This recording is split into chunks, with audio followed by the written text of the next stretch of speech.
Hey guys, welcome to the Garbage Time Podcast. It's me, Katie. Just wanted to give you guys a quick heads up. We had a couple audio issues this week, so the sound quality isn't going to be as good as it usually is, but we figured rather than scrap the podcast that we made for you, we would just let you know, apologize, hope that you understand, and then fix it for next week. So again, we're very sorry, but enjoy the podcast.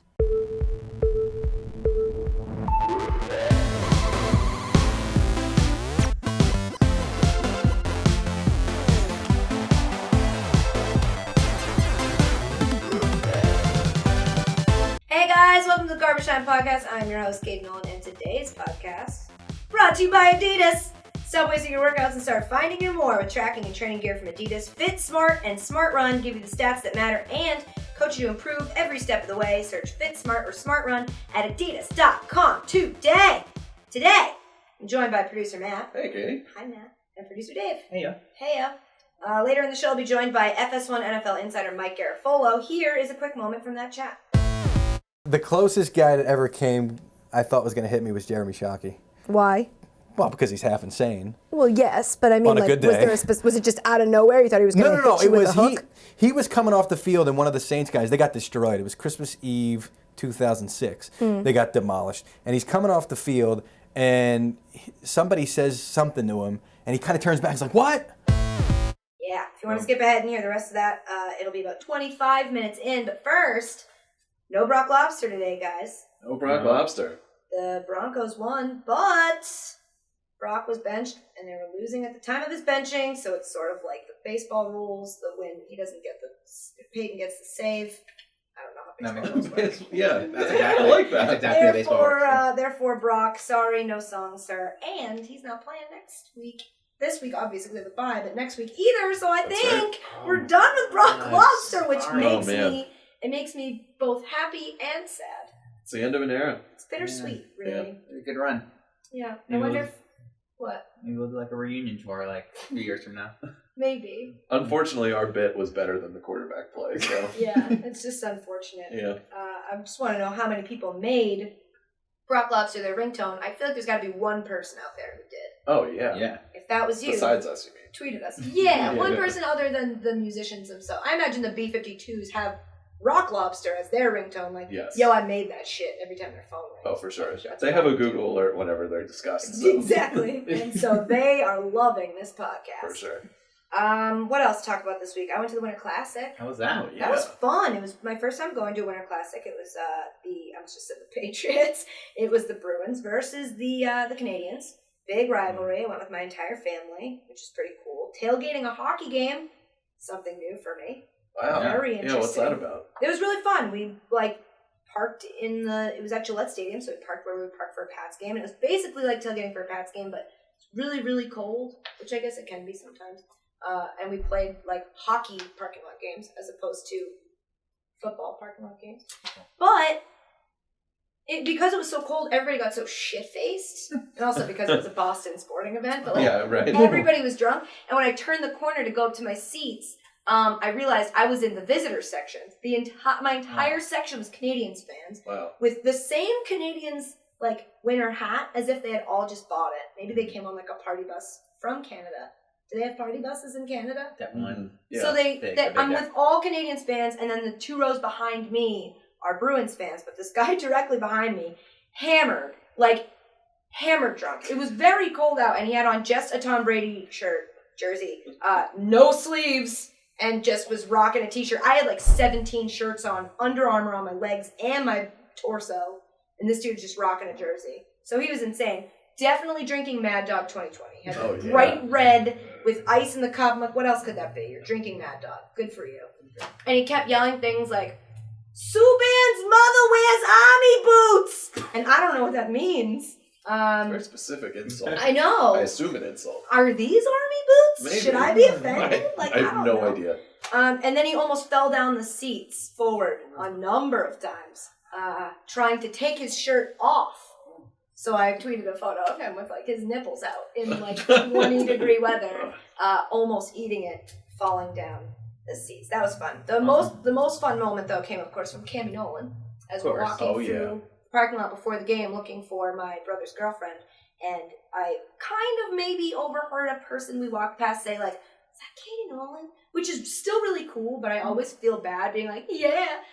My mom doesn't feel bad, so we walked past, my mom whips around and goes, it is! You're right! Do you want a picture? And I started blushing, and the kid was like, no, it's okay. And so my mom's like, come on, take a picture. I was like, we are forcing this kid to take a picture with me. I think maybe he wasn't a fan. He just recognized me and probably doesn't like me very much. And then I'm standing there like smiling with my thumbs up. And mom's so like, funny. this looks great. Smile for the kid. It was so awkward. That's so funny. Did he tweet it out? No. Well, I don't think he liked me. So that was my weekend. You guys have anything happen in your weekend? Did Cammie embarrass you in any mortifying way, or No. you good? Cammie's the best. She's the Feel good best. about Yeah, Cammie. honestly. You feel good about Cammie? Yeah, I feel That's good about it. Wait, while we're on Cammie, real quick, is her Christmas tree still up? Good question. I will text her right now, and hopefully by the end of this podcast we will have an answer. All right, cool. This is just, we didn't over-under bet on whether or not the Nolan family Christmas tree would still be up on Martin Luther King Day. She has some time, but we should see if it's That's up. right. She's gonna freak out by that text because it's gonna sound naggy. I wrote, "Is your Xmas tree still up?" She's gonna be like, "Listen, Katie, I've been busy." All right, guys, playoffs are here, so you know what that means. Time to fade some picks. Fade that pick! These picks are being made by someone with absolutely zero gambling expertise, so if you choose to bet actual money on these picks, you're stupid and don't care about money because these picks are all probably going to be wrong. So definitely fade these picks! All right, here's how this works. If you don't know by now you know. My producers are going to give me some info on this weekend's games. I'm going to make my picks, but I encourage you to take the opposite of what I pick, also as fading my picks, because I'm just winging it. Okay, last week, though, crushed it. Really good last week. Went 3-1, including my lock of the week, which is Eagles +3 versus the Giants, because they fired their coach, and you know what happens then. You always win.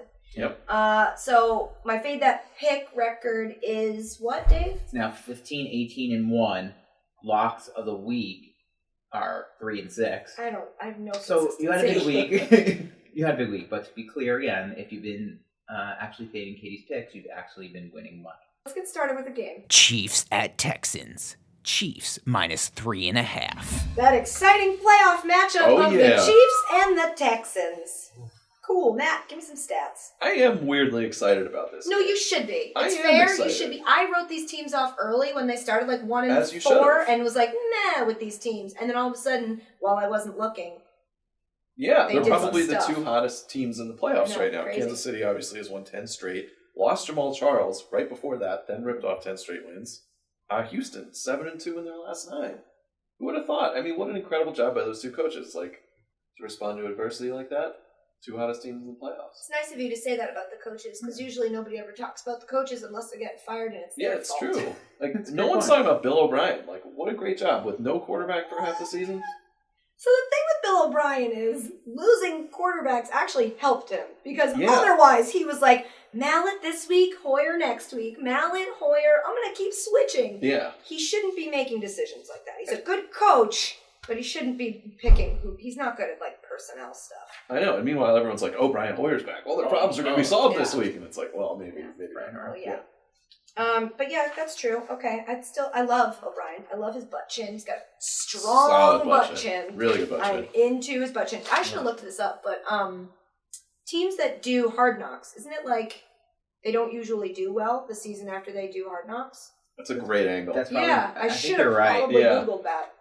Yeah, I mean, if you think back to the teams that have recently done Hard Knocks, you're right. They just haven't. Yeah, because like the year that Dolphins were terrible. the Cardinals were terrible. I mean the Falcons were terrible. Yeah.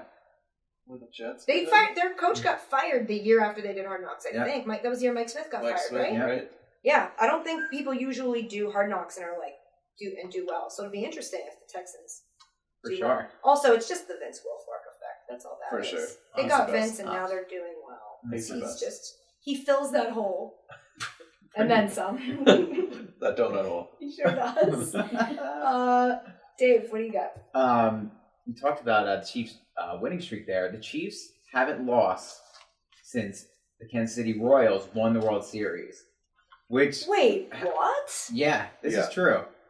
The Royals won the World Wow. Series at the very beginning of November. This Chiefs have year not is- lost yet since then, which this gets me excited. I think KC is about to become the Boston of sports cities where they just dominate across the board. I'm pumped and in on this. We are in on KC. Let me start by saying I really like Kansas City fans. Like, there's a Royals Twitter. There's like a faction of Twitter that is really passionate, and they tweet about the Royals games. And I think they're great, and they're fun, and they're nice. So that's strike one. They're not going to be the next Boston of sports because they're way too kind. Strong point. You got to be really negative. You've got to have a huge chip on your shoulder. And I don't know that they do. Also, I get what you're saying, but like they don't have a basketball team. That's going to hurt them. Sporting Kansas City. I was going to say, they have made Sporting the playoffs. KC. Yeah. Really good. Sporting KC has like a huge fan base. That's right. It's like a big market for soccer. Also, but we've got the New England Revolution, and they've played recently. I don't know. Okay. Also, Kansas City wins a lot of barbecue competitions. That's right. They have that. What does that have to do with Boston? No, I'm just saying about like winning? dominating. We're fired up about Kansas City. Oh. Yeah, we're really fired up. Okay, well, so Awesome. I'm with you that I like them, and I think they're great, and I'm happy for them. And I'm sure people will say, oh, so it's East Coast bias. No, I'm from Boston, so it's Boston bias.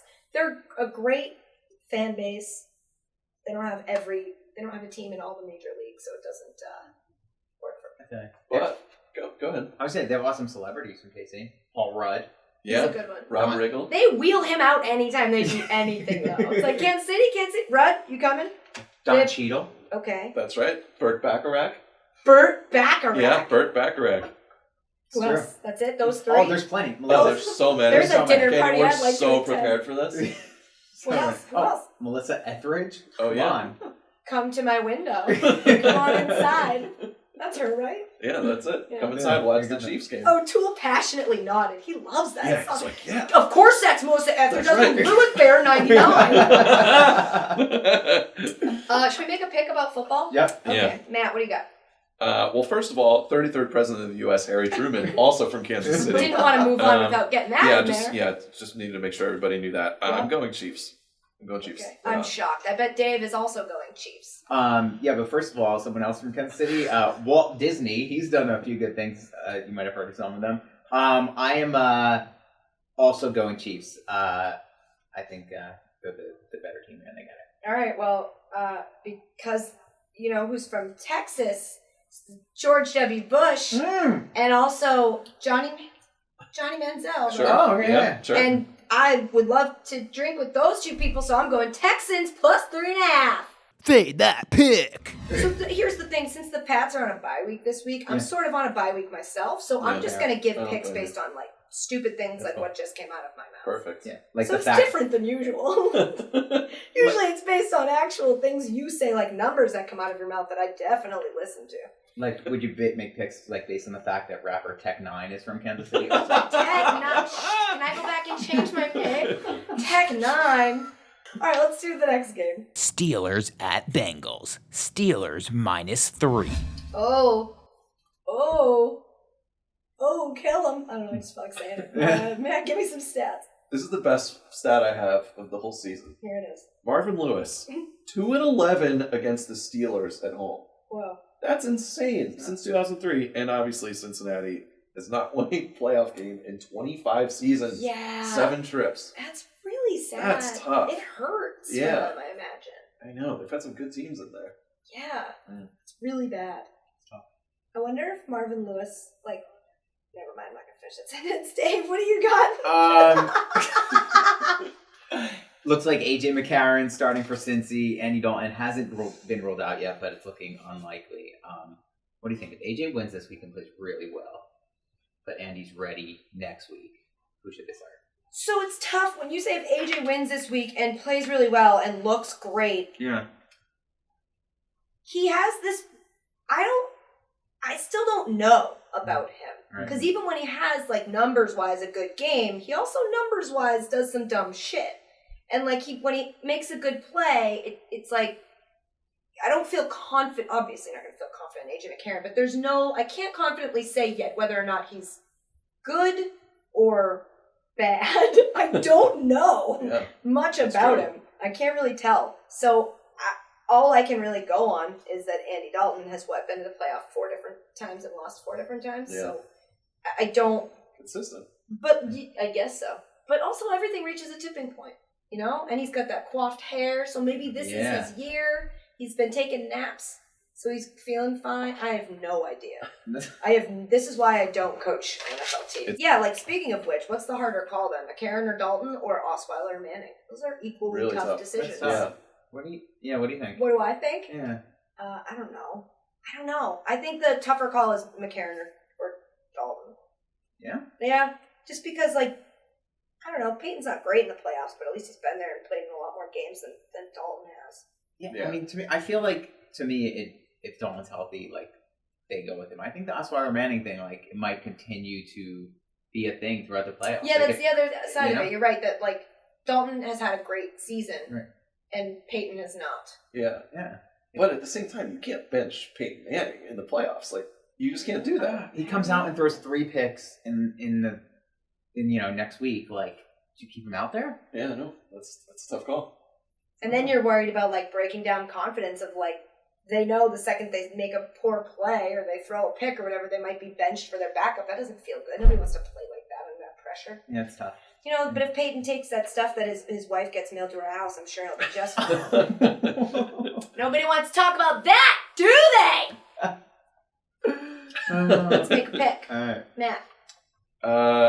Man, this is a really tough one. I think I'm going to go with the home dog Cincinnati Bengals here.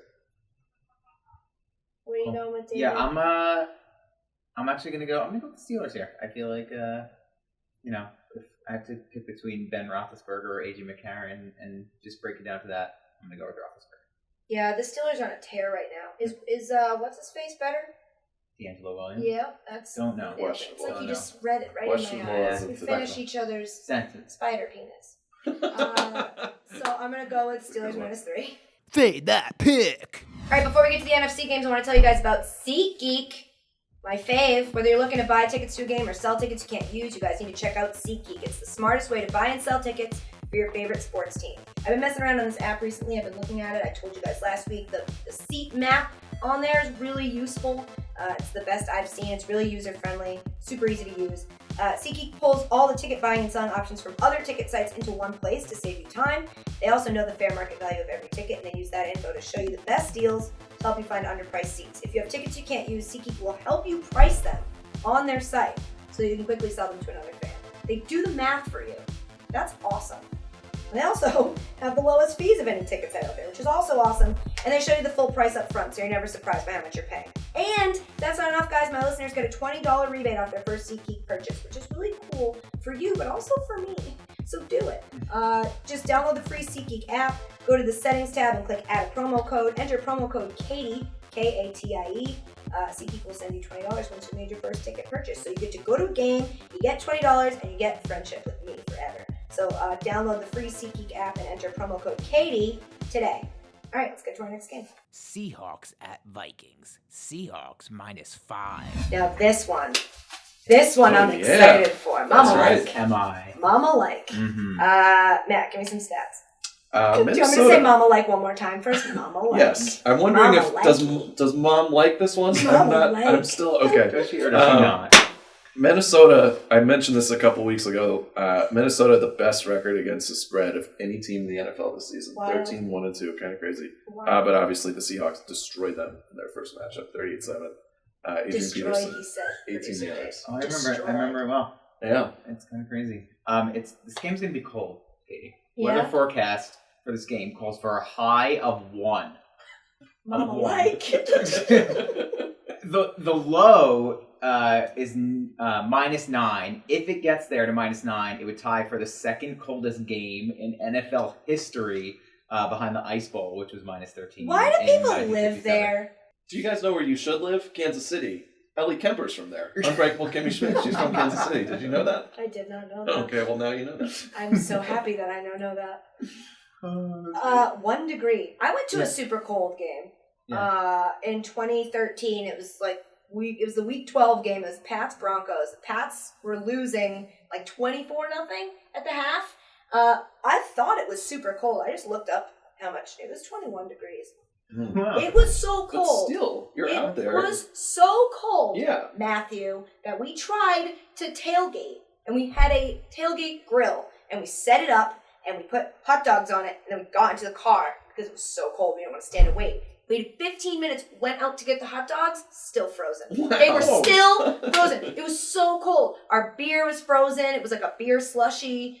I remember that. It was so fucking cold. And then the Patriots were losing at the half, 24-0. Everybody left. The place cleared out because it was so cold. I mean, it was only, I think the reason we thought it was so cold is because it was November. It was like right before Thanksgiving. It shouldn't have been that cold yet. 11 fumbles in the game. It was a mess. Wow. But the Patriots came back and won. It was incredible. But 21. And so you're saying 20 degrees colder than that. Yeah. 20 degrees warmer than 21 is 41. And that's significantly warmer. That's like a bearable temperature. So 20 degrees colder is insane to me. Sorry, quick question. Was that the game where NFL Films caught you like dancing in Yeah. slow-mo on like their I great remember camera? I wasn't gonna bring that up. Yeah. I'll never forget Just that. You were stand doing on. like the finger stuff. The and, cami like, dance. yeah, oh my god. I don't think I'll ever forget that. That was the best. I tried to. That's great. I tried. Wait, speaking Yeah, of cold, and What? dancing, you spoke to Stefan Diggs on the show this week. One of the things you talked about Was one of the things you talked about. Was it Teddy B wears 2 gloves That's right. all the time, constantly? Well, now we know why. Because it's 1 degree in Yeah. Minnesota. And you asked your buddy, My Stefan, buddy. Stefan, you said, find out for me why Teddy wears the 2 gloves, and he said he would get back to you on it. Has he gotten back to you yet? No, which could just be because he didn't ask for my email address. Like, he has no way to contact me. He's probably, I imagine, right now, running around looking for a way to get in touch with me. Like, Yes. he can't get past, like, oh no, I told that girl that I would tell her about Teddy's gloves. It was sweet. He just, like, offered that up. I asked him, and he said, I don't know the answer, and then said, but I'm going to find out for you. And then at the end of the interview, it was like, don't forget, I'm going to get you that information. But I think once he pushed end on the FaceTime call, he was like, but I didn't get her number! How will I reach you? He'll probably call, whose FaceTime do we use? Is it yours? Because he's going to call you and tell you about Dave would hate Wow, that. that would be, I really that's would right. hate everything about that. Yeah. That'd be terrible. So yeah, but I think the 2 gloves, it makes perfect sense to me now. I don't even need him to call me. Because he's cold. It's so cold. Cool. Yeah. What does Stefan Diggs think about how cold it is in Minnesota? Oh, hi Dave. Hi Katie Nolan. Hi, How is Stefan Diggs? He was good. He was no you. That's right. Stefan, tell us about the hottest club in the NFL right Oh, now. yes. The hottest club in the NFL is the Kansas City Chiefs. Just kidding. It's the Minnesota Vikings. They have everything. Gloves, mittens, Zimmer. The way you say Zimmer. He always says Zimmer. The way you say Zimmer is so uncomfortable. Yeah. Zimmer. All right. Love it. This is good. It's This good is to hear from him. It's been People a little on Twitter are going to be happy about that because I've been getting a lot of like, where is Stefan Diggs? while. I missed him too. I missed him a lot. Let's make a pick. Matt, what do you got? Dave, I like your Vikings to cover here. I think cold weather game, a lot of turnovers. I don't think Russell Wilson's going to have a big day passing. I think the Vikings can cover. Our spread right now is 5. I like that. Thank you. David? I appreciate that, Matt. Producer Dave. Also from Kansas City, Ernest Hemingway, by the way. Old man and see. Not a surprise. I'm taking Vikings plus 5. Just because you felt the need to shove in there that Ernest Hemingway is from Kansas City, apropos of nothing, in the middle of your pick, I'm going to take Seahawks -5. Oh, burn. Fade that pick. Okay, last game. Packers at Redskins. Packers -1. Aw, Matt, this is your team. Yeah, big shout out to us. All our teams in the playoffs. Yeah, some of us got bye weeks, but that's okay. You Yeah. might as well be Hey, real we'll take teams. it. You'll be We'll real take teams it. someday. Matt, do you have any stats for me? I do. The Packers are favored in this game, meaning that all of these teams there's 4 games and they're road favorites in each of them. You know what my road favorite is? A road soda. Go on. Yes. Road favorites, for the record, are only 5-11 against the spread in their last 16 playoff games, which is kind of interesting because there's so many this week. The Packers have lost 6 out of 10, and one of those wins in that stretch was that miracle against Detroit. So I'm they're never going to get over that. they're a cold team. They're I'm tough. never They're probably the weakest team or the coldest team coming into the playoffs right now. Yeah. Well, except for the Vikings, who play in 1 degree weather. I don't Oh know. yes, Oh, yeah, Pretty cold. right. Pretty cold. Dave, what do you Yeah, got? I mean, my just big thing here is that I just don't know where the Packers' offense has gone, and specifically where Eddie Lacy is, and I just don't even know if he's in the league anymore. I think he is. I'm fairly certain. I don't know It where makes he me is. so sad. Right? Yeah, the Packers are a weird beast this year. They just don't look. They're just weird. Like Aaron Rodgers is fumbling a lot. I feel like maybe not backed by stats. I'm pretty sure he's fumbled 93 times so far this season. Yeah. 93 fumbles in one Yes. season. That's insane, Aaron. Get your shit together. Shit. If only Olivia Munn would stop having sex with him. Am I right? That's what right. it You're is. There it right. is. That Let's is where the blame- offense has gone. Not enough people are blaming the girlfriends here. Who's Yeah. Eddie Lacy dating? Let's find her. Eddie Because Lacy stop is having dating a sex. CC's Pizza.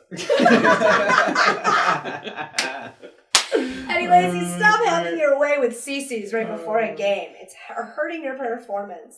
Oh, that's great. I have some insight into the Redskins' defensive plan for this. 'Cause Okay. I'm a If you're Redskins about fan. to tell me somebody who lives in Kansas City, I'm not. I'll punch you in your face. No, I'm not. I'm just saying that the Redskins' defensive plan is to put a huge thing of Ben's chili ball in the Packers locker room, and Eddie Lacy won't even leave. That's their defensive plan, and I frankly it's bulletproof. I think.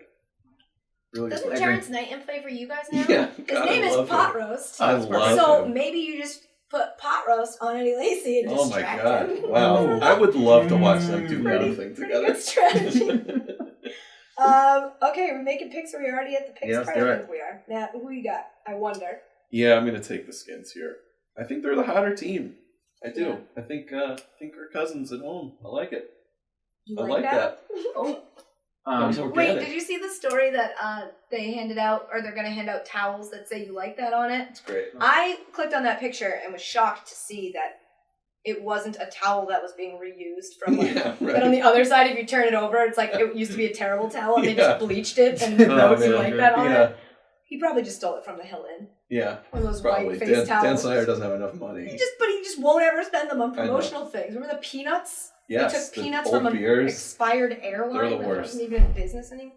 Yeah, Katie, the airline expired. That was a smart thing. An expired airline, yeah. Anyway, Dave, who you got? I'm going to take Packers here. I'll go back to the quarterback situation in the playoffs. I'll take Aaron Rodgers over Kirk Cousins. Okay. That is a sound strategy It for is. picking this game. I Who's won't Kirk lie. Cousins sleeping with?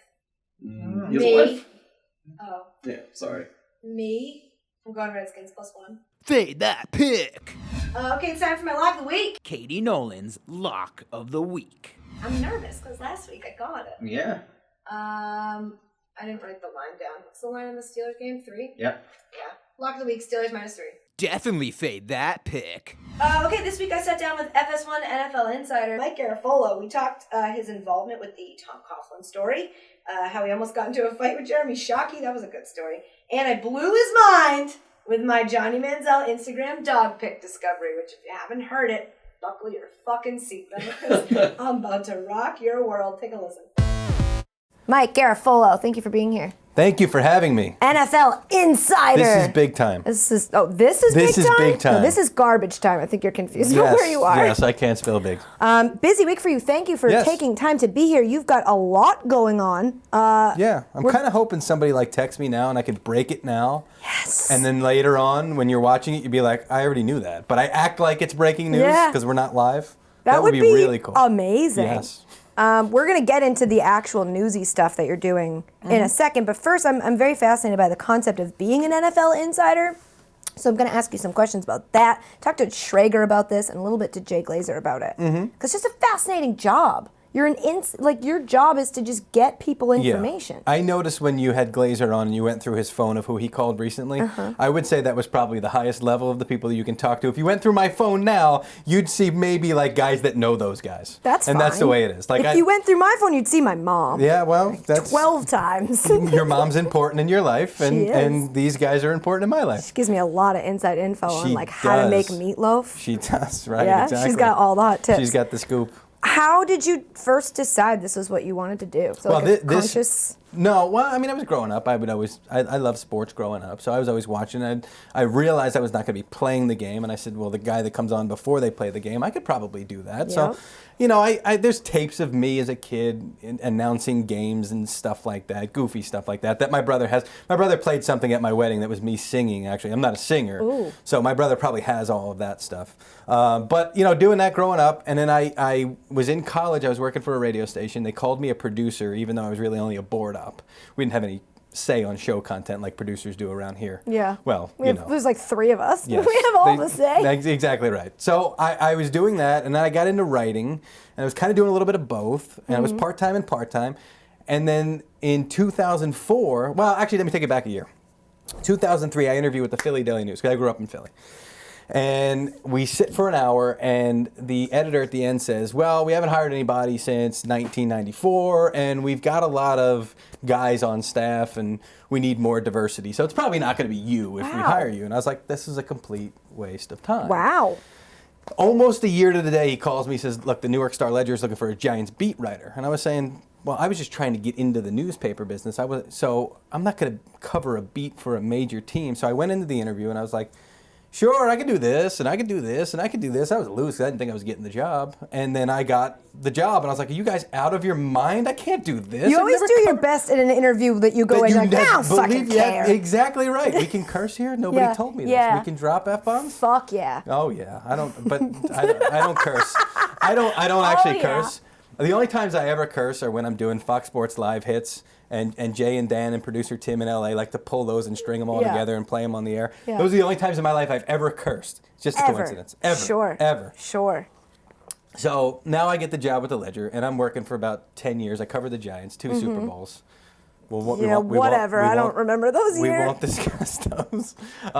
So I did 10 years there. Then I got to USA Today, and then I jumped to Fox. And then it's like, wow, this is a little bit different than writing for a newspaper, covering stuff. It's a very different angle on things. How do you first go about getting sources to give you information? Like, how did you cultivate your source network, we'll call them? Is that what you call them? It's definitely an industry term. Consult my source network. There's a folder on here. It says source network. Yeah, I knew that. Well, maybe there will be after today.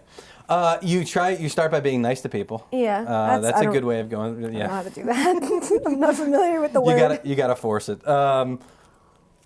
So well, actually, the guy that I was working for in radio in Philly was a longtime writer, and he said, when you get on the beat, I want you to go on the NFLPA website and pull all the agents for all of the players on the Giants and call them and say, I am the new Giants beat writer for the Star Ledger. Just wanted you to know that. And it was late in training camp when I did it, and I called one guy up, and he said, yeah, very smart of you to do this. Very smart. He's John Feinside, who co-represents Darrelle Revis. And I was like, oh, this was pretty cool. Second guy I called gives me a scoop over the phone. Right away. Gives me a scoop. He's like, oh, yeah, my guy's hurt. He's not going to play in the opener or whatever. And I was like, this is incredibly easy. Like, really easy. I must have hit the lottery by calling this guy. To this day, he's one of my guys. Really? One of 3 maybe that give me the most information. Wow. And it was the second guy that I called, and right away he was just like, yeah, he gave me so much that first year. He gave me that the Giants were going to wear red jerseys for like these red throwbacks, and my editor thought that was the greatest scoop ever. I was like, it was like a little note in he was like, no, we got to put a headline on this. This Giants are wearing red jerseys. He thought it was the greatest scoop of all time, and I was like, I got like injuries and stuff like this. He's like, no, man, the red jerseys. I love the red jerseys. This is awesome. So that's just how you do it. You just start calling people. Well, and then you go to the combine, you go to the Senior Bowl, and there's a lot of schmoozing, and there's some alcoholic beverage intake. That's really where you cement your relationships. By drinking. Not just your relationships with your sources, your relationships, period. Yeah, that's important. Same stuff applies. I just booze and go to bars and cement my relationships. That's what I call it. And then I write it off on my taxes. And then the best part is you can burn them, and you can work it for 10 years, and you could say one thing wrong, and you can burn them, and they're gone. You never get them back. Really? It is amazing. Wait, what? Yeah. Has that happened? Oh, of course it's so happened. When you say one thing wrong. Let me think of one. I know what it was, and I'll out the guy. I don't even care. Okay, cool. So C.C. Brown was a safety for the Giants, and he filled in when Kenny Phillips, their first-round pick, had a knee thing done. So he's going to be playing that week. He's going to be starting for Kenny Phillips. So I was like, all right, cool. I'll do a C.C. Brown story. And C.C.'s walking through the locker room, and I was like, hey, you got a second? He's like, yeah, come this way. And he walks to the end of the locker room. He's like, oh, yeah, I got to go. And he walks out. And I was like, so I call the agent, and he says, don't worry, I'll get him on the phone for you. Don't worry about it. So Friday comes, and I'm like, your dude still hasn't talked to me. He goes, don't worry, I'll get him on the phone for you. Friday locker room comes and goes. I asked the PR guys, they tried to get him. He won't come in. So I call him up and I go, dude, you killed me. I've got no Sunday story. There's no more locker room access. I have no Sunday story. And he goes, oh, I'm so sorry. I said, well, now I got to make chicken soup out of chicken shit. Oh my God! I just You cursed did for the it! Oh first my time. I was like- God! So I was like, so now I got to make the best out of the situation. Yeah. So I call his college coach. Okay, and the college coach talks to me, and I write the story without talking to the guy that I'm writing the story about. Not for lack of effort. Yeah, no, but of course okay. not. So the guy says to me, the agent says to me, he says, great story. I'm so glad you could do it. I was like, dude, you didn't get it done. He's like, yeah, I know, don't worry about it. Right? So the whole season go by. C.C. Brown is the worst player in the history of the Giants. Like, just getting burned left and right. It was one of the worst seasons of all time. So at the end of the year, I used to do a game rewind every Monday. And at the end of the year, I'm like, I don't have time. I'm just going to do a quick, 5 guys that did great this year, 5 guys that sucked. And C.C. Brown was one of the guys that sucked. So I kind of put it in there. I go, but you know what? It's more Jerry Reese's fault because he didn't have a backup option. This guy was playing out of position. Call the agent a couple weeks later for something else. Like, hey, he goes, no, we're not going to talk anymore. I was like, what are you talking about? He's like, you had to throw that one. I said, are you out of your mind? All year long, I've been propping this guy up, looking the other way when he's getting toasted, okay? Made that story happen when you didn't help at all. To this day, will not take my call. How frustrating is that? Well, you kind of have he's to. easy. I can flip him But off. I mean, does that happen a lot? That you've got to kind of Yeah, it be can happen. delicate with people? I reported week 1 that LaMichael James and Jarvis Landry, bless you. That was a really quiet sneeze. I just thought it was a girl sneeze. Jarvis Landry and LaMichael James get into a fight. And I said that Landry was like flicking his ear and he made it happen. LaMichael James' agent, I texted him the week later about something else. And he goes, I didn't like your story. And I was like, dude. And I tried to call him a couple of days before and he wouldn't take my call. Of course not. I'm texting him. I was like, need to talk to you about LaMike. And he's like, non-story. He's texting me. I was like, no. It's a story. Take my call. We'll talk about it. Didn't take my call. And then was pissed off because I said that his guy got into a fight. And I said, I told you the other guy. He goes, oh, well, maybe it was somebody else's story I was reading. I was like, dude. What? Get the right reporter, man. You can't do this This to sounds exhausting to me. It is. That you just have to And be it starts nice early. to people, and how do you write mean things without feeling like you're going to burn your Well, you sources? try to be fair. You try to be fair. You try and say stuff like, he did not play the best pass defense on that play. Instead of he's looking like a burnt piece of toast or something like that. You got to be nice. However, on the set here, I don't know what. take a different approach. A little different. I don't have to be nice at all. But people love you for that. Do so they? You could do it from a different angle. You could be like the truth-telling scooper. Yeah, because I don't ever have to hang out with these people in locker rooms. If I Exactly. did, I'd be much nicer or wouldn't have a job. But they're not going to fight you. They're Well, not they going to might. hit you. Well, Greg Hardy might. The closest guy, no comment. The closest guy, see, that's where I got to play nice. The closest guy that ever came, I thought was going to hit me was Jeremy Shockey. Why? Well, because he's half insane. Well, yes, but I mean, On a good day. was it just out of nowhere? You thought he was going to hit you with a hook? He was coming off the field, and one of the Saints guys, they got destroyed. It was Christmas Eve 2006. They got demolished. And he's coming off the field, and somebody says something to him, and he kind of turns back. He's like, what? It was one of the Saints players. So I went in to get clarity to say, hey, was that this guy talking trash or doing whatever? And he just was not in a mood, not going to talk. And I'm like, but I want to be clear about something because everybody else saw it, and they're going to write that. And he just whips around, and the PR guy, who's now the PR guy with the Browns, who's very good, his name is Peter John Baptiste, comes He's got his work cut out flying for him. in. He knows it, and he's like, all right. Because I was known as I was early in my career. I was 26. I was known as kind of the younger, hot-headed kind of guy. Oh, yeah? Coughlin didn't like me for it. You were a hothead? A little bit. Really? Why, you picking up on that? No. Really? Not even a little bit. Get outta here. You seem very mild-mannered, very kind. I do? You don't swear ever, except that one time just 5 minutes ago. Just that one time. So I think we're now up to 6 times career swears. Crazy. Honored that. it No, happened to you. I was the, and I fell ass backwards in the stuff my first year. Some stories, Yeah. like the red jersey thing, Yeah. just fell ass backwards into it. So everybody thought I was this guy that had like these leaks inside the building. I'm telling you, in 10 years covering the Giants, I didn't have one leak. Like maybe I would talk, a guy would give me something, but most of it came from the locker rooms. Not like I had a front office guy. Yeah. And they were always searching for the leaks in that office. 'Cause Like they thought looking for that I the had mole? one. Exactly. They actually reamed a kid one day.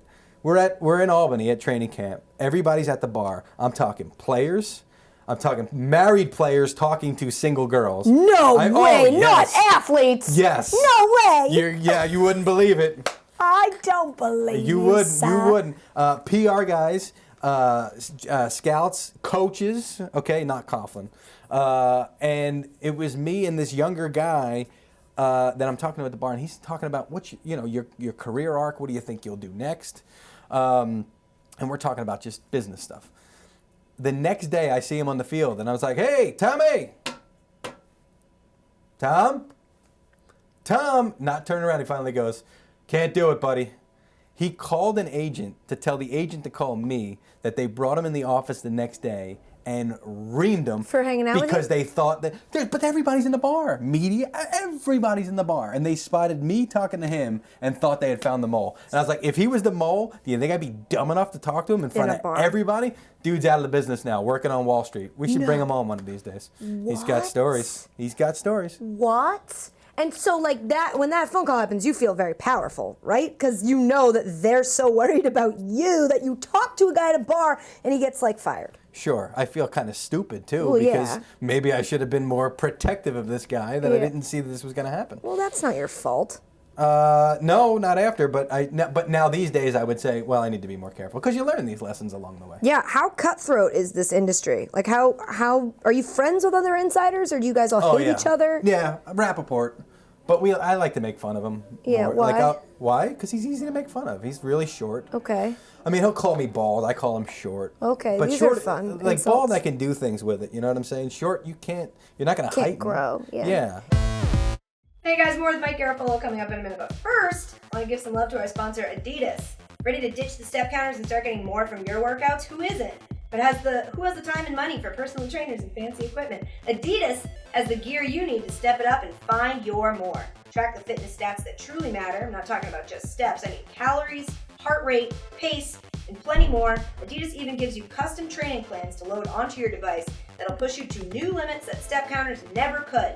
Pair that with a mobile app that syncs all your workout data, and really it's a no-brainer, guys. This is the first step to a new, fitter you. This Adidas gear is designed to get you more from your workouts from day one. So if you're ready to step it up and find your more, visit adidas.com and search Fit Smart or Smart Run today. Hi, I'm Danica Patrick, driver of the number 10 Tax Act Chevrolet in the NASCAR Series. On the racetrack, my deal is going fast, working with my team to get our Tax Act Chevy in victory lane. Away from the track, my deal is a little CrossFit and yoga to help with balance and concentration. So what's your deal? If your deal's getting the best deal, then go to taxact.com. File simple federal and state returns free. Tax Act is the best deal in tax. Go to taxact.com. You got this. All right, back to Mike Garafolo. How important is it to you to be first on a story? Because this is a thing that now is coming up with Yeah, Twitter. but I think it used to be when I started. It was newspapers, and your story got put on the website at night, and that was it. Yeah. And then in '06, I want to say, they said, well, why don't you do this thing called a blog? I used to have to wake up in the morning. You'd be terrified when you woke up in the morning who was going to have what. Yeah. And even then, Plaxico Burress signed with the Giants in '05, and it was like 7 o'clock at night, and ESPN broke it. Len Pasquarelli broke it, and they said it at the end of Sports Center. And it's not like I cared. I was like, all right, cool. All I got to do is got to confirm that by 9 o'clock. By the time my story's in, wouldn't have mattered if I had it first. But once the blogs came in, now you're competing with everybody. Right. Then once Twitter came in, it shrunk it from like a half an hour for a scoop down to like 3. Rappaport had Sean Payton today with probably 3 minutes before Payton walked into the room and announced it himself. Wow. And that was a huge scoop. Yeah. And it lasted for, a bathroom break. Is it worth it to be like, I got this first? Yeah, but now the scoops are going to be, did you have it a couple of days before? Yeah. Were you able to say, hey, this is coming down the chute in a couple of days, and then you look smart? But the problem with that is that opens you up to being wrong Yeah. a lot. Yes, it does. So now everybody's throwing darts because they want to have that nice stretch of time where, oh, this is the guy that reported that this was going to happen. Yeah. What's your standard for reporting something? Do you need 2 sources, 3 sources? Depends. I mean, if it's a guy who is, hey, text me, hey, I'm signing here. or the agent, hey, we just did this deal, that's good enough for me. That's done. But if an agent tells me, hey, I heard this from my player about some other player, that's got to be confirmed. Yeah. Yeah. So then you'll you call. need 2, then you need 3, and then it gets denied. Yeah. And that's the problem. If you see people standing by their story, when there was a story on Chip Kelly calling LaShawn McCoy the week before they played them. Yep. Chip denied it. McCoy denied it. The writer who initially reported it, which I came over the top of him because I had heard it too, Jeff McClain, stood by his story. And everybody's saying, well, Chip is denying it. LaShawn's denying it. They're the only two that would be on the phone. Yeah. How could you possibly stand by your story? Because these days, it's like it's so easy to deny it that You a lot just of say, people... no, I didn't. But, like... Who? Like, if I were Chip Kelly and you said, did you call him? I'd be like, no. He did. That's Even what he though said. I did call him, Oh, I would exactly. just say no. Right. So now that's why. Yeah. So people are like, well, why are you standing? And then the best is when you find out later. I reported one of my biggest scoops when I was covering the Giants was that Parcells asked the Giants in 06 going into 07, keep me in mind for your general manager job. He was the coach of the Cowboys at the time. Like, that was a big thing. It blew up Yeah. in Dallas. He denied it. John Mara denied it. Pat Hanlon, their VP of Communications, denied it. They all denied it. Now, we had our confirms behind the scenes from unnamed sources, who will still remain unnamed. Couple of months later, Ernie Accorsi comes out with a book. That was his last season as the Giants GM. And in there tells the story of Parcells came to the Giants, told it, and I was like, 6 months later now, I was like, victory! But do you get the victory? Is that a W No. for you? It's like a personal W, but no one's like, you had it first. Later on, it's, yeah. I mean, this stuff builds over time. You just got to, if you Such know a you're right. delayed victory. I know. It kind of sucks. Because it was like nobody was paying attention to NFL stuff at the time. It was June. But we were right. But that's why we stood by our story. You okay? Yeah, I'm just baffled by that's like, yes, I feel good about that I 6 months ago got something right, even though everyone said it was wrong, and now I'm vindicated. Your face was my face this entire weekend. That face right there. Yeah. Because I was on Coward on Friday. Yeah. And he asked me about Coughlin. Now, he had asked me a couple of weeks before about what do you think's going to happen with Coughlin. I said, you know, even if they don't make the playoffs, I could still see him hanging in there. We'll see. We got a game against Carolina this week that's going to tell us a lot. They lose the game against Carolina. Beckham's headbutting people.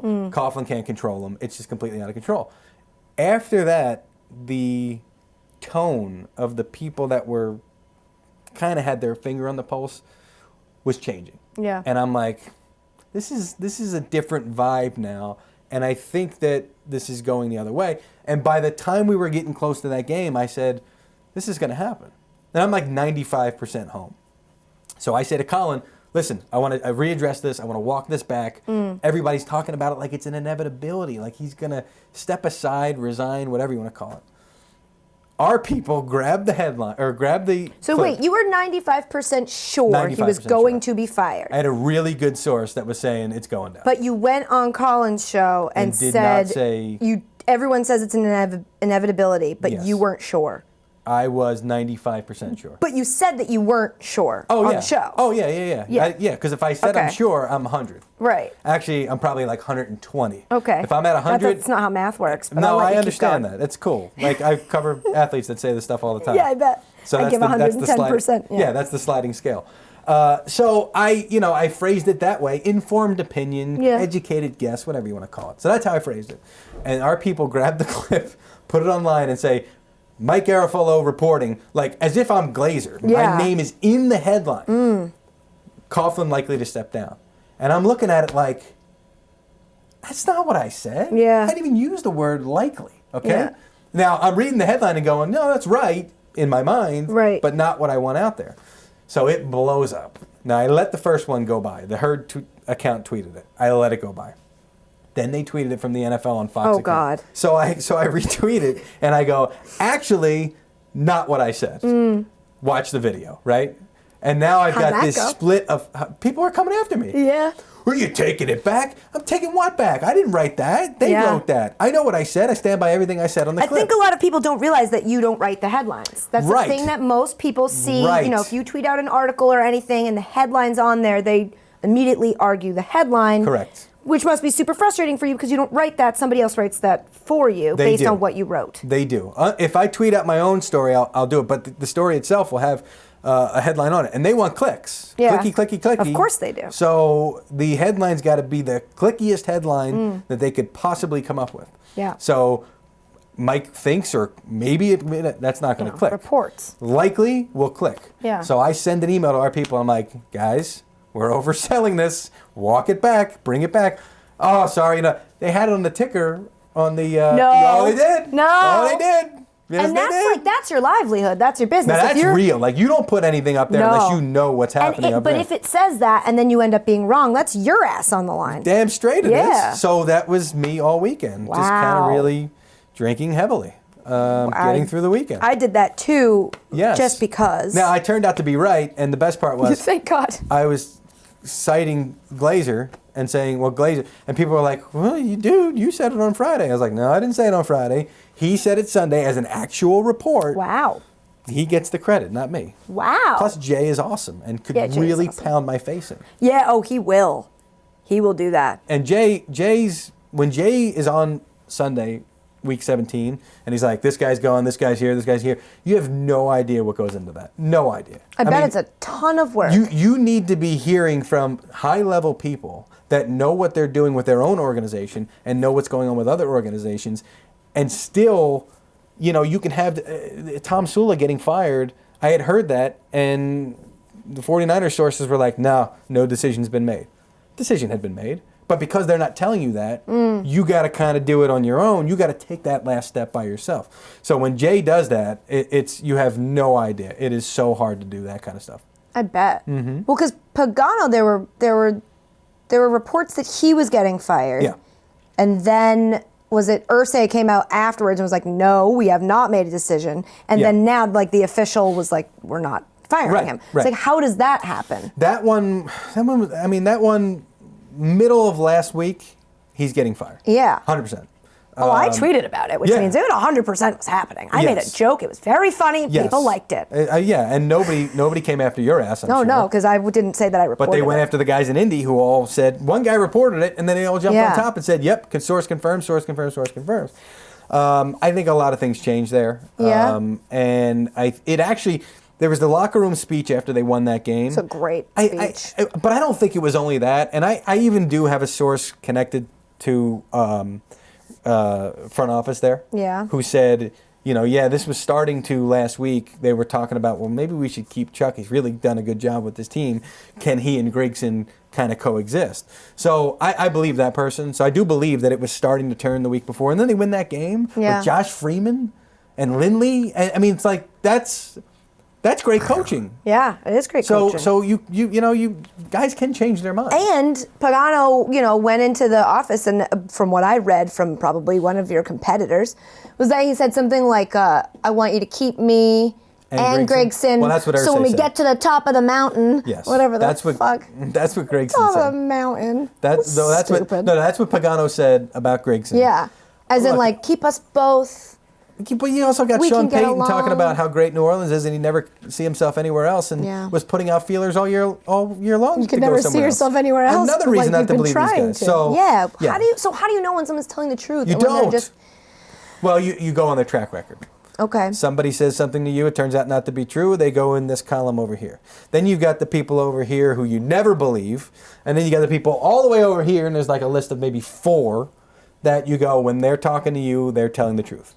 But a lot of times what those people say is, this is just me and you talking. Yeah. This doesn't go anywhere else. But then what? You just really can't tell anyone? And you sit on it. I knew Ben McAdoo was going to interview in Philly, and I had to sit on it because That I wasn't supposed to say sucks. it. That sucks. Dude, you have no idea. I know. I'm trying to get an idea. That's crazy. This business is Insanity. People little tell nuts. you secrets that you then can't tell anybody, but like if you could tell people, then that's your job. Why else are they telling you that secret? We're not friends. It's the Wild Wild West, baby. Nah, see, you just hit on something else because now there's this faction of people coming in and they want to be friends and they want to suck up to people. And so if you try and do this job objectively, you're screwed because there's people who are really placating their sources. I should have asked you this before, and I'm going to go back now to the Coughlin thing. Yes. He did not. Did he snub him? No. Did he snub him? Did I know the question? Yeah, of course did he did. I know the question? So for anyone who doesn't know the question, people That sounded said like that Coughlin walked by Mara after, Yes. and just didn't shake his hand or anything, and it did look like he was a little, Yes. not happy with A couple him. things. John was next to speak, so he stood up because it was his turn to get up on the podium Also and speak. disrespectful. Coughlin, if you haven't figured out, is this like I've got X amount of time scheduled on my, I'm good. He schedules his day down to the second, and I'm not kidding. You think you'd be better at clock management? Teed you up on that one. I'm just saying, you're gonna schedule it down to the second. He's a wild man on the sidelines. Yeah. So that's what does. But he'll schedule like meeting with the press till at 30 seconds. Like that's what the schedule would say. So he was I'm out of here and I'm going. He didn't even want to answer questions. Yeah. Until we made him answer a couple of questions, and then they let him go out. And so he was just in a beat. He wanted out of that room as quick as possible. So He when was he walked early, back, wasn't he? he was 5 minutes early, Yeah. which to him is on time. Yeah, that's The whole crazy. and I was late.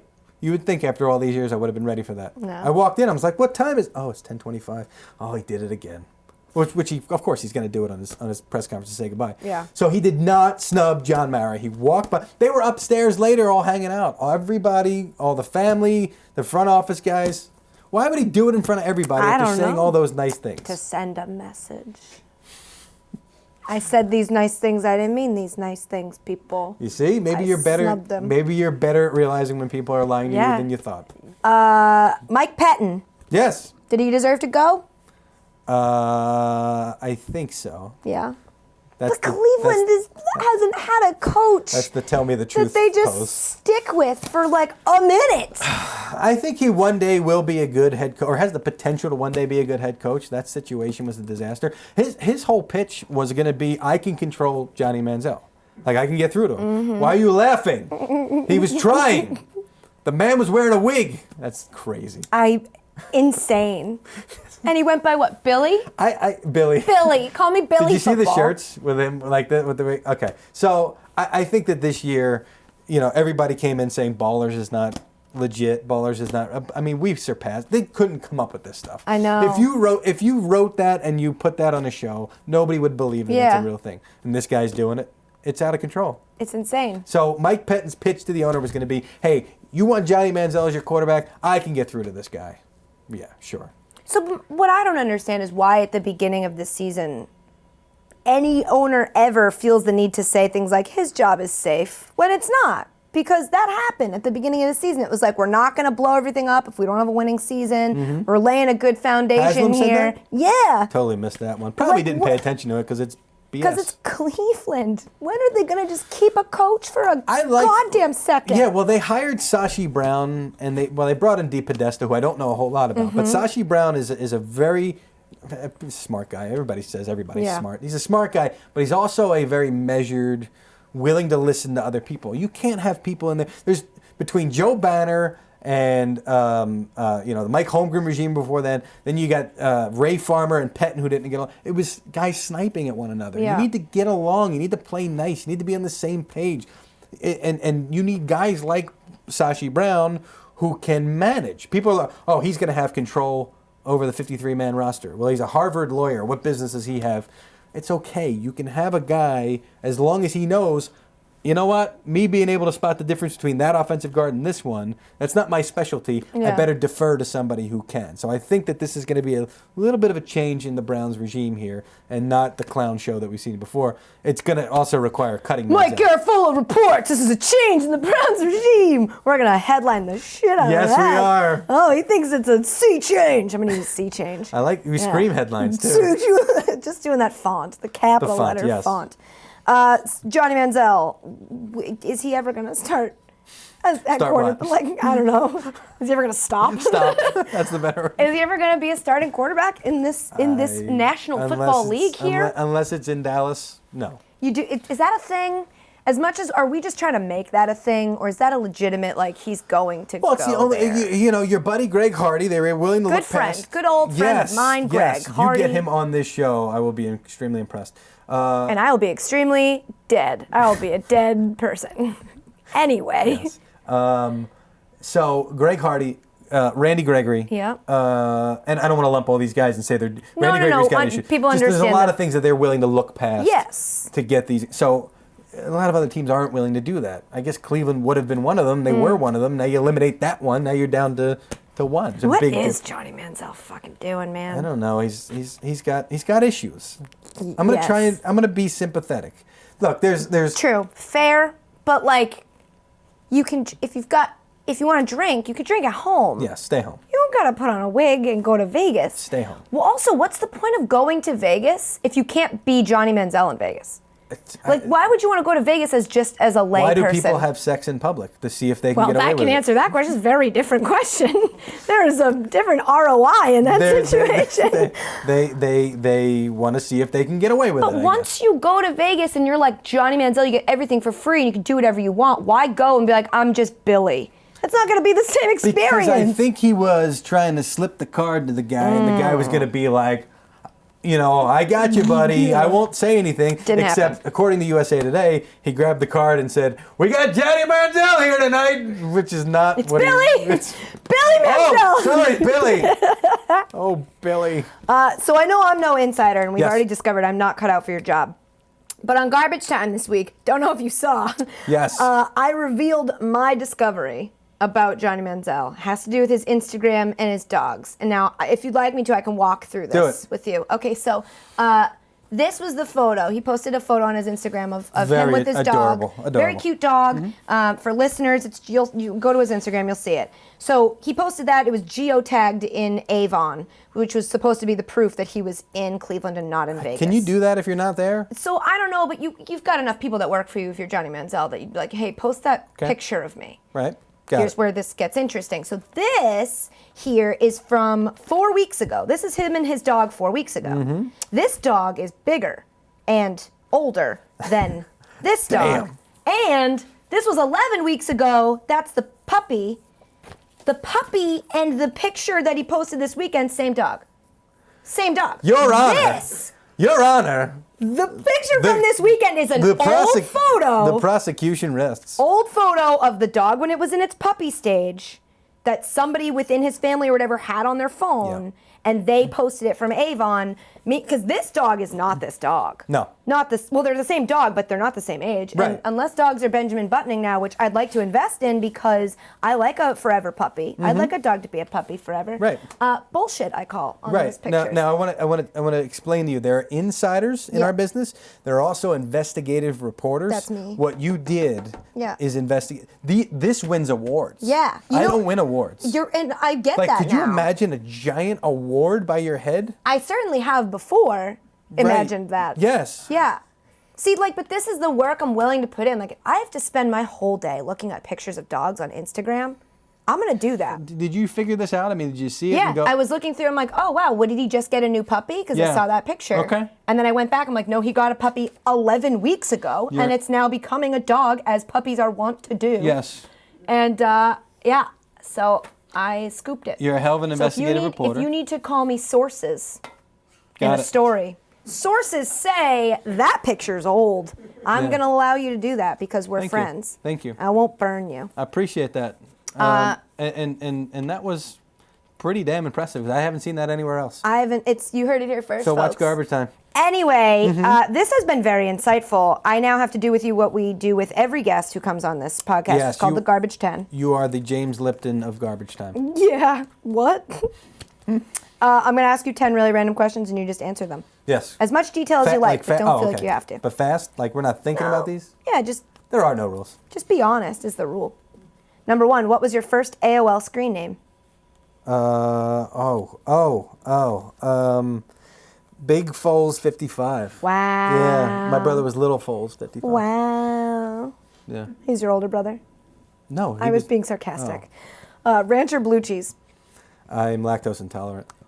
That sucks. Yeah. How do yes. you, live? yeah, I don't find know. It's tough. happiness? It's tough. What's the first concert you ever went to? God, I have no idea. Like the Sesame Street live count? Sure does. There it is. Boom. Who's your favorite Big superhero? Bird killed it that night. What? My favorite superhero? Favorite superhero. It was. I guess it was Superman. Growing up. I had a Superman. Yeah, there's a video of me. Was Superman. I'm gonna have to bring these videos and clips and stuff next time. Yeah. Next time, all presumptuous. Am Yeah, I coming really. back? Jesus Christ. Yeah, no. I'm Superman and I'm flying around. I'm not really flying. I'm just running. Oh, not really. I'm not really flying. Yeah. Headline: Garafolo says he flew as a child. Reports. Can't do it anymore. Sources.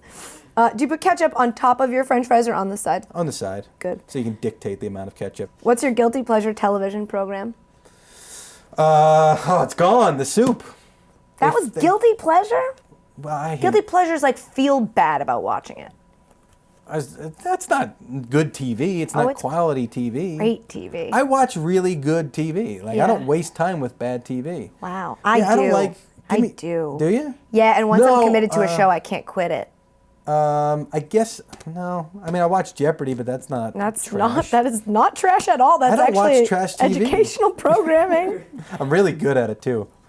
I love playing along with Jeopardy. I like yelling at the people when they're wrong. Yeah. Like, idiots! But most of the time I'm wrong. But when I get it Copernicus! wrong and they don't, I'm like, when I get it right and they don't, I'm like, you're so dumb! Yeah. It's like, yeah, but Katie, you got every other question up until this point wrong. So Right. they're But not that's dumb. all right. You're celebrating. Do you floss before you brush your teeth? No, I don't floss. Well, that's disgusting. And I don't understand when you go to the dentist, why they yell at you like it's their teeth. Like they give you the look like, do you floss? No, I don't floss.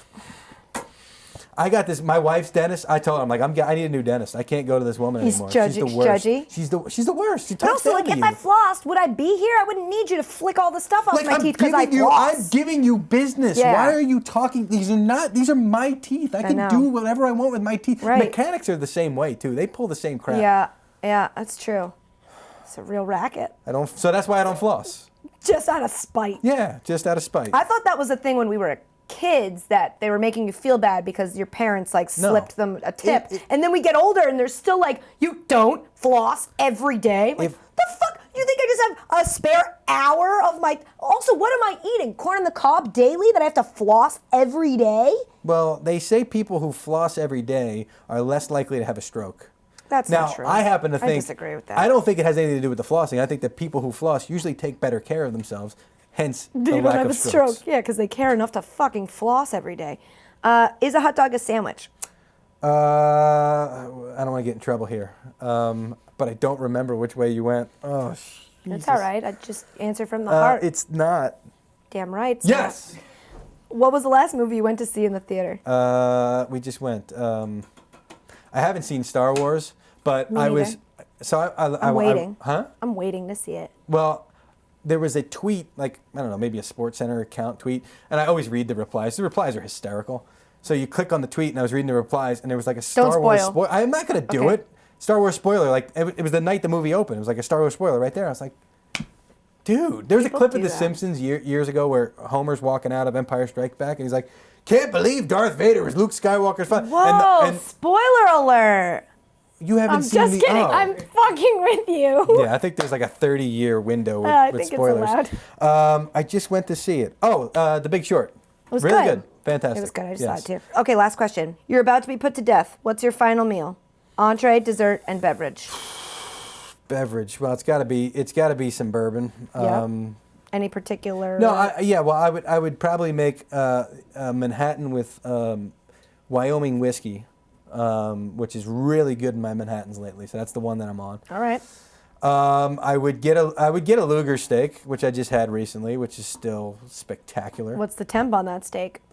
Medium, Okay. or should I say mead, since you said temp. No, that's just what we say in the biz. Uh, Mid rare would be how I get my steak. Mid rare. Yeah. Mid rare. All right. What was the other one? Appetizer or dessert? Dessert. Well, I don't eat. Wait, what are dairy. your sides with the steak? Sautéed spinach. Okay. Not creamed spinach because lactose intolerant. That Right? sucks. Which I went to Luger's and got onion rings, and they have buttermilk in the batter. That's Those the are problem. such You good know, they onion put rings. milk in like bread these days. Like the know. bread has milk. You poor thing. Dessert. So I probably have some cookies or something. Wow. I mean, the cookies have butter in them, but that's okay. uninspired. Yeah. Oh my God, butter! You can't have butter. No, I can have butter because butter's got a low lactose. This is That terrible. sucks. This is I terrible feel TV. I've never felt more sad for a human right than now. I feel for you Yes. without butter. I can eat butter. Just not a lot of it. Garafolo, thank you. Thank you. Thanks again to Mike Garafolo. He was really nice. Had a lot of good stories. Okay, it's time for junk mail. You've got junk mail. All right, today's junk mail question comes from Samantha Adler. She asks, what are your feelings on Ben H., the new Bachelor? Dave, it's not fair because you picked this question because you are our resident Bachelor expert. I have yet to watch it because I don't know if you're familiar.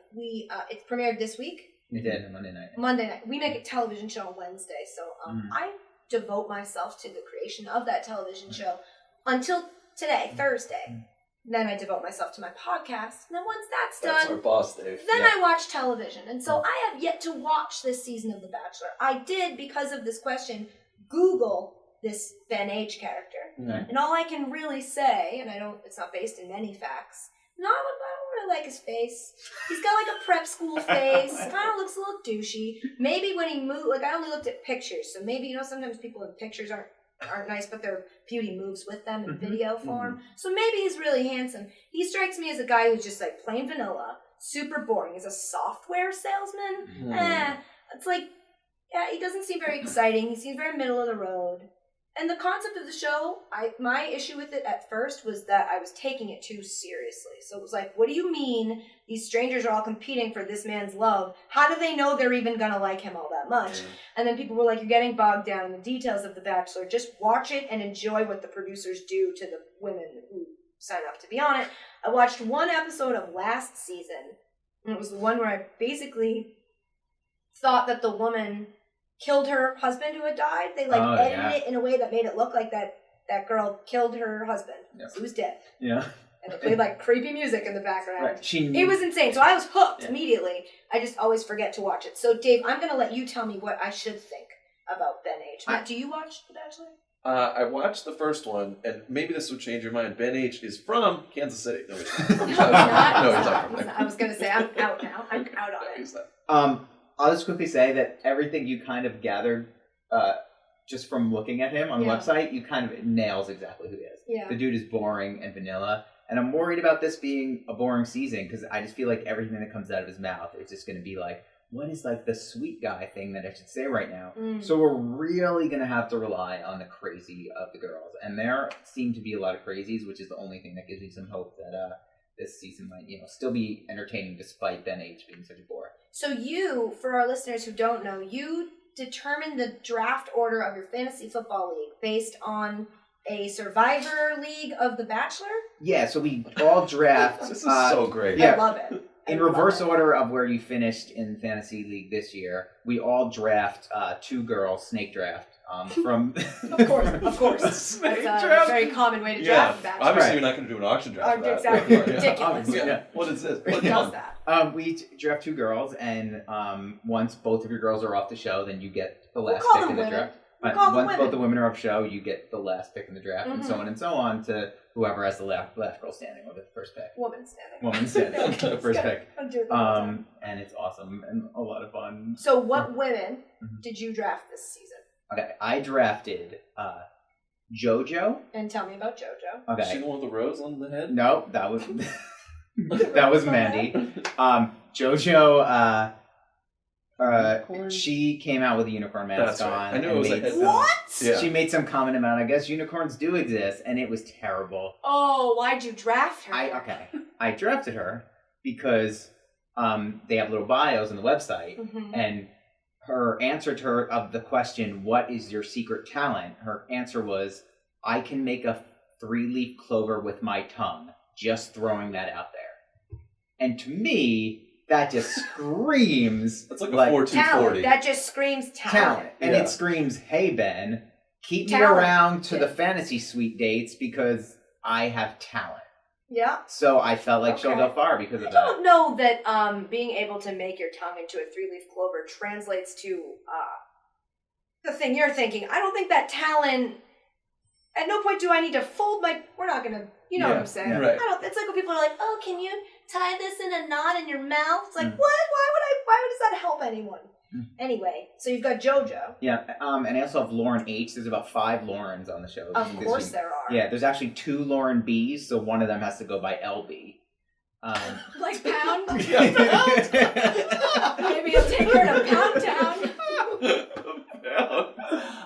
But Lauren H is a kindergarten teacher and seems sweet, and Ben is like really religious and seems boring and sweet. So I thought maybe they'd connect on that, but it doesn't look after seeing her this week. I'm not you're sure. basically all in on JoJo. All in. You put all of your eggs in the unicorn basket. Okay, well, our listeners will be pulling for you. Thanks, Doesn't guys. sound good. Thanks.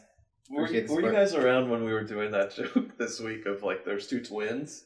Oh yeah. And they list their occupation as twin, and for each of them is like their occupation. And we were like, wouldn't it be funny if one of them was twin and the other one was like doctor? I don't know where that's coming from, but I like it. I was not around for this bit. It's awesome. I enjoy it. Well, it doesn't sound like you're going to get a very good pick in the draft. Yeah, I next know. year. I'll keep you all posted. I know you're all dying Please to know how do. this We're goes going for to check in. So JoJo and Lauren H. Yep. Cool. Good luck, Dave. I'm going to watch. Thanks, Good luck guys. to you. That was junk mail. All right, guys, that's it. We'll be back next week. Make sure to subscribe on iTunes and rate us and leave a comment, but only if it's 5 stars, only if it's nice, because otherwise maybe you're going to change your mind. Give it some time. Listen to a couple others. We've got a whole archive. You should listen to them, and then leave a really nice comment, because they really like it. Or you can listen on SoundCloud or Stitcher, however you like to listen to podcasts. We like to make it easy for you. Thanks again to Mike Garafolo, to producer Matt, Thanks, Katie. to producer Dave, to producer O'Toole. Yeah, that's right. I called you a producer. He just nodded. I didn't even say yes. You're welcome. And thanks to all of you guys for listening. Bye. Love you. Mean it.